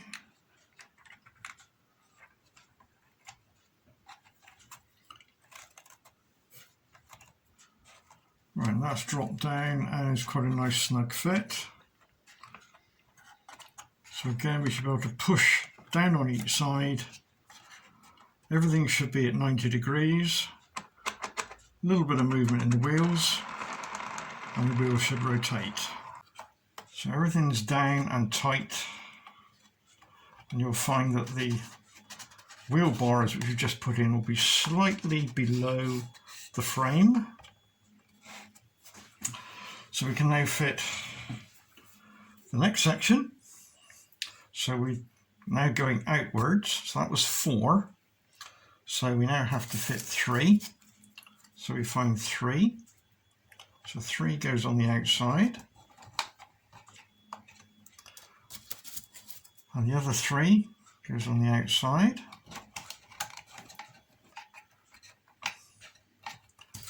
And we fit 2.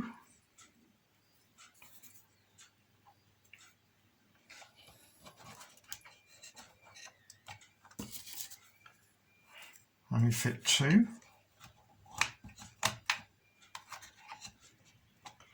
And finally we fit 1.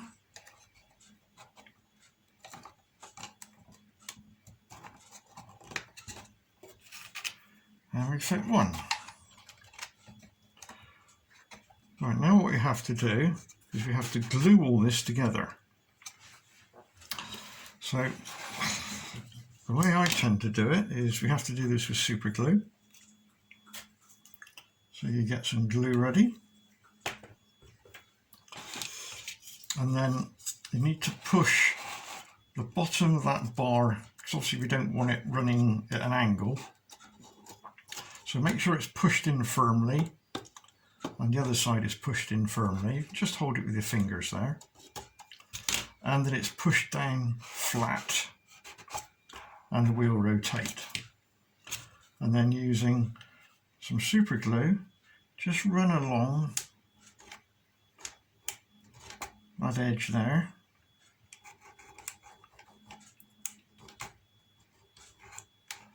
And that should soak down between the bars and the end. And we do that on the other side.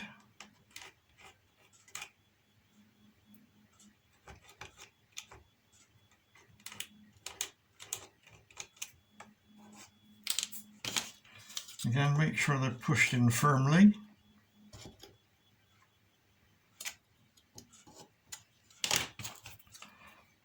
And then just down into that corner there on the end bar, just run some super glue.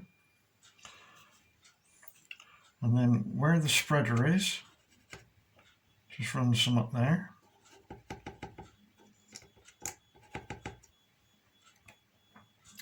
And allow that to dry.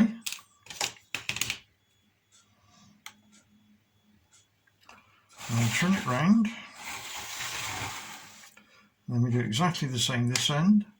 Make sure it's pushed down firmly. They're pushed in together. It's not kicked out at the bottom. And the wheels rotate. And then on the spreader bar,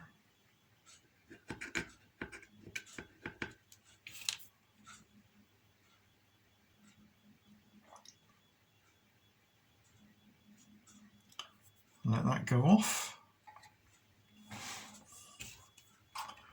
And then again, make sure we're pressed in firmly in the middle. We're going to apply some down in between number 1 and the base, just along that edge, and the same on that side.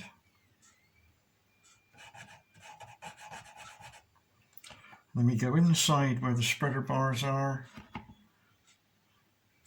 down the side on each one.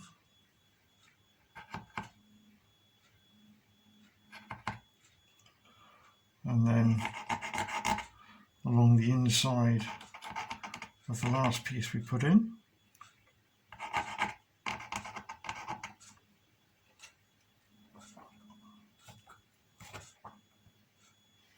And that should be sufficient to hold the wheels in position.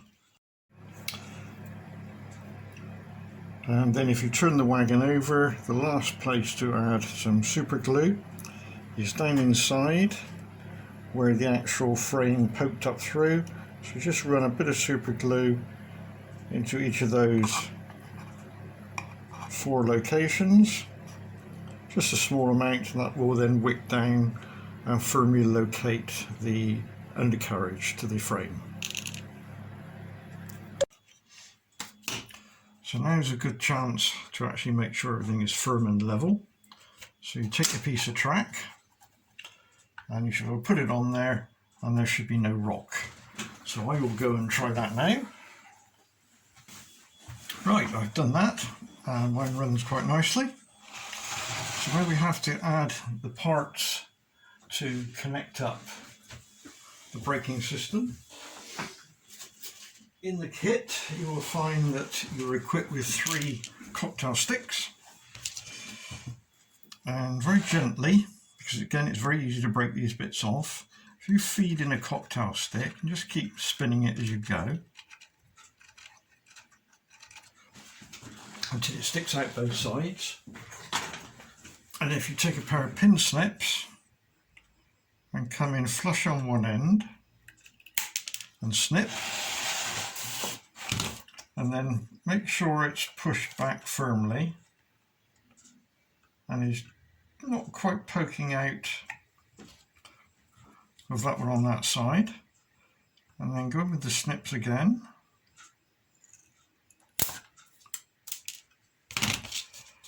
And then we do that in the second position.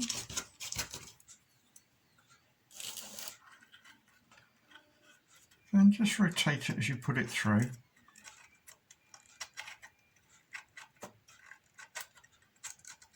If it's too tight, then just rub a bit of sandpaper on the cocktail stick just to reduce the diameter slightly.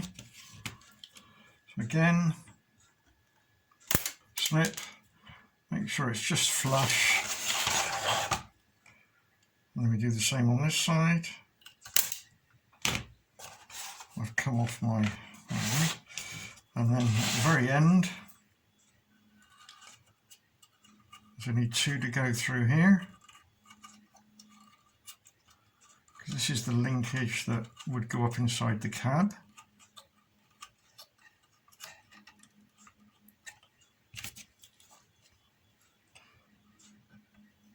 Snip.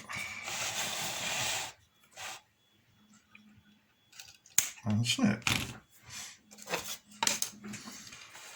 So that's the underside done. And then once you've done those bars, just put a little bit of super glue just on the inside. In those, whoops, where are we? There we are. In those locations. Well, that will stop the bar sliding out and add some strength to these parts. We'll tie them all together because they are very, very fragile.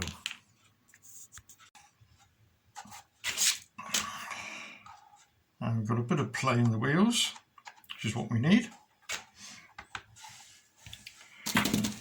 Right, so we can now add the steps on the side, but before we add the steps, we have to build them. And the steps consist of a step and its framework. Now this is, again, is quite a fiddly job to do. What you have to do is to zoom in so you can see what we're doing. That's better. Right, so the steps go on top of, I think you can see what I've done there. So the steps slide in over there, so the bar runs underneath. So that's what we've got to do. So I found the best way to do this is, again, with some super glue. You've got to be really careful here, just to put just a bit of glue. I can't see what I'm doing, there we go. A bit of glue either side.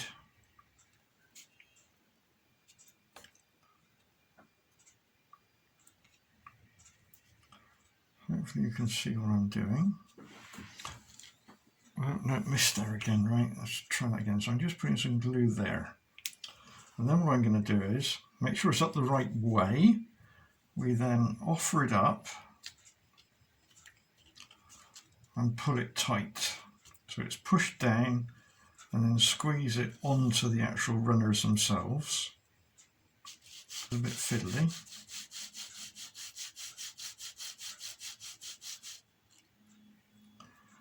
Right. So we can then squeeze it a bit better all the way along.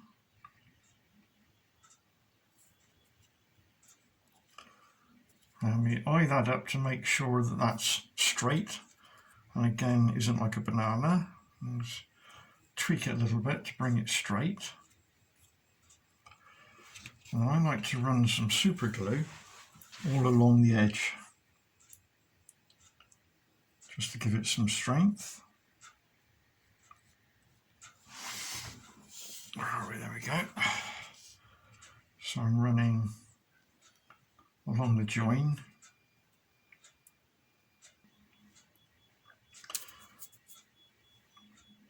Right, so make sure we did do it in the right way, so we can see the bolt holes and we've got the running detail. So we can now glue that onto the side of the wagon. Now, they only fitted one of these on one side. Now, if you look carefully, let's again zoom in so you can see what we're doing. Okay, Yep, just move the camera along a bit. There we are. Right, and it was only fitted on the side that had the sliding door. Now you can see that there are 1, 2, 3, 4, 5, 6 little pop marks which line up with the steps. I'm going to glue in the first one first. Now we're going to do that with some super glue. So I'm just going to put a little bit on the other side at the top. Now I'm going to have to put my head in a way here, I'm afraid, so I can see what I'm doing. But I'm lining up the holes, or the bolts, with each other. I'm just applying a little bit of pressure.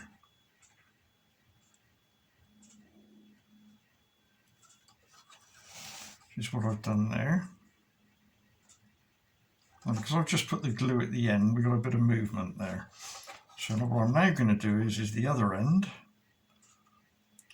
We need to make sure that it runs level with so the gap in there is the same as this gap here. This one we can move in and out when we want to in a minute. So let's just get that one about right. So that's going to go in there. So that's flush with the top. So what I'm going to do here is a little bit of glue, super glue. I'm going to move him out of the way and put a little bit on the actual frame itself, and then line it up with the top and then push down.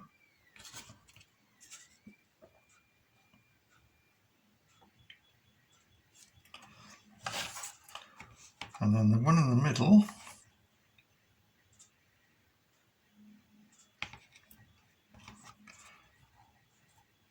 I'm just going to put a little bit on one side,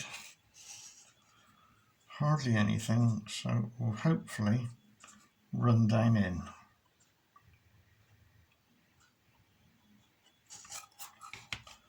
And then a bit of pressure on there.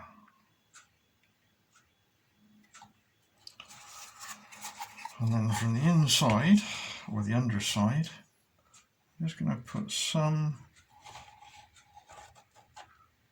where the arm touches the side of the frame. And there we have our running board. It may not be the easiest thing to fit, but it's fitted, so that's fine. Now I've just noticed that there may be a small problem with fitting the buffers. So we'll just have a look at that a moment. I may not have left enough room to get everything in. So we'll just have a quick look at that a moment. Yeah, okay. So the spreader is really in the wrong place. So the spreader wants to go that way by 2 millimeters, and then there'll be room. So on your version, the spreader beam will be pushed in further, and that will then allow you to get your nut on.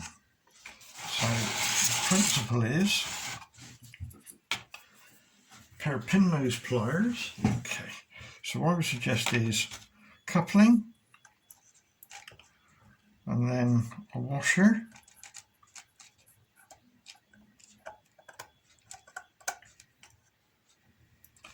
and then a nut, and then gently pull it out until you can get the nut in,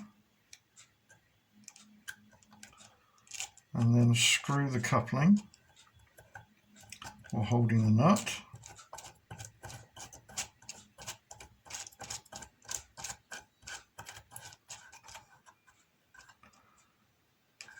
And then the coupling in the right position, you've got to tighten up the nut. Now I'm not going to, because my bar is beginning to bow a bit. Right, so we can then do the same on the other end. Tighten the coupling. And again, it's obviously going to start to bend it slightly. So I shan't tighten that up.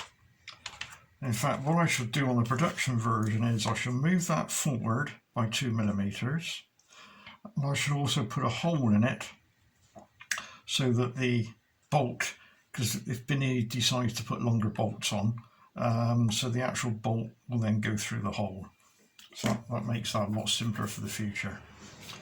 But there were some mods that were done to these wagons over a period of time in the 60 odd years that they were being used. One of the modifications that they actually did was they reinforced the ends. Now what I'll do is I'll supply you the bits that you can do this if you want to, it's up to you entirely. I'll just prop that up so you can see what we're doing. There we go. Now in the kit you will find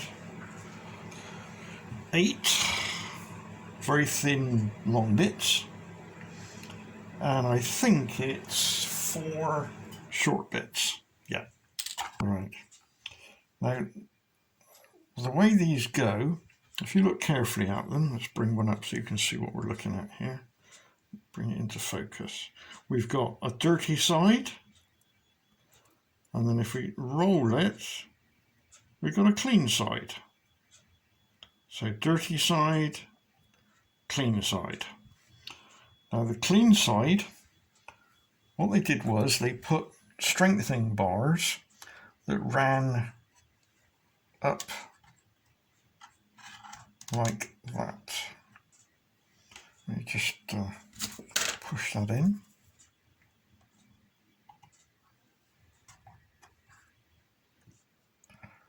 Now, I don't know what era that was done in, but it was done at a later date.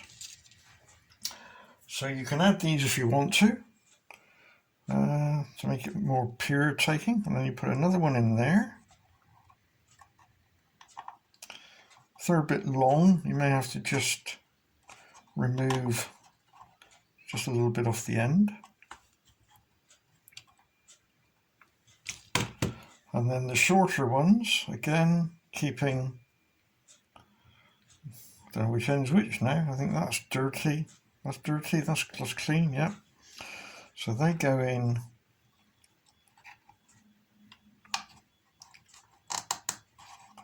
there. They are tight. Just help that in with a pair of snips. And then put another short one in.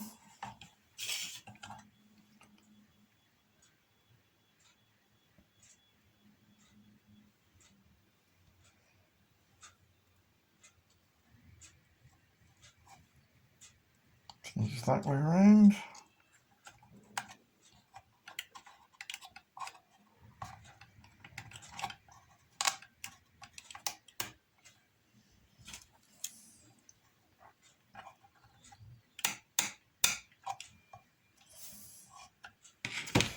And then 2 more long ones.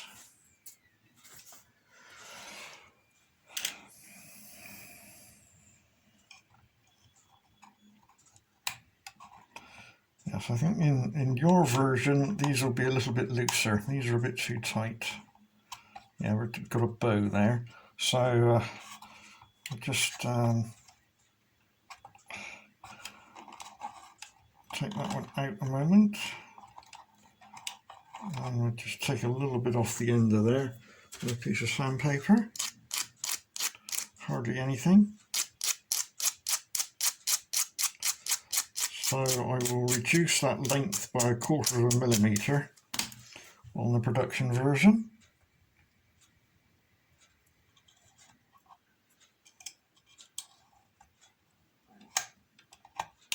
That's better. I expect this one's the same, so I'll just sound some off now.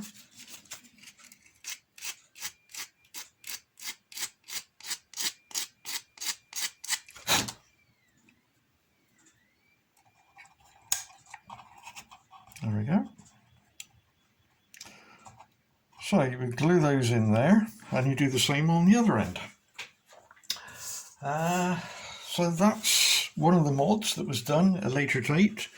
I don't know what era or years we're looking at, maybe 1920s, 30s, 40s, but various changes were done. So you don't have to fit them, up to you entirely. So I'm just going to take those off before they fall off, and make a note to change the file to make those a little bit shorter. Yeah, that one was really tight. Again, what we need to do is just put a little bit of glue, once you've done a trial fit, a little bit of super glue just in there and in the bottom, and then pop it excuse me, and then just pop them in.